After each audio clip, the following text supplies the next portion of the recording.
মাঝ রাতে আমার বর আমাকে ডেকে বলছে, চলো ওঠো আমরা সবাই মিলে ঘুরতে যাব।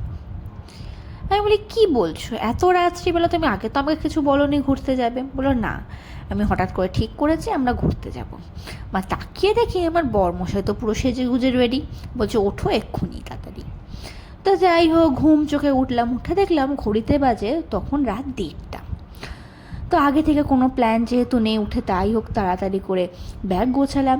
ব্যাগ গোছানোর পর ছেলেদেরকে ডাকলাম, ডেকে ওদেরকে রেডি করলাম। প্রথমে তো উঠতে চাইছিলই না, তারপর ওটাকে রেডি করলাম, আমি নিজে রেডি হলাম। ঘড়িতে তখন বাজে রাত 3টে। আমার বড় বলতে তাড়াতাড়ি বেরো, নাহলে এত সকালে আমরা অটো পাবো না। তো অটো স্ট্যান্ডে আসলাম, এসে দেখছি অটো স্ট্যান্ড তো প্রায় খালি। অটো আছে মোটে 2-3টে। প্রথমে দেখলাম সন্তোষপুরের অটোই নেই, তারপর গেলাম আমরা আখড়া স্টেশনে। আখড়ার অটো ধরে আমরা স্টেশনে গিয়ে দেখলাম স্টেশন তো প্রায়ই ফাঁকা। স্টেশনে মানে গোটা 2-4 লোক, তখনও ভোরের আলোও তখনও ফোটেনি। এবার কোথায় যাব কী করব আমি কিন্তু কিছুই জানতাম না। শিয়ালদা স্টেশনে নেমে আমরা আবার উঠলাম ট্রেনে। এবার উঠলাম কৃষ্ণনগরগামী ট্রেনে। কৃষ্ণনগরে যেহেতু আমার মামা শ্বশুরদের বাড়ি, তাই আমি জিজ্ঞেস করি, তুমি কি মামাদের বাড়ি যাচ্ছ? কিন্তু তখনও তো সে বলে না আমরা কোথায় যাচ্ছি।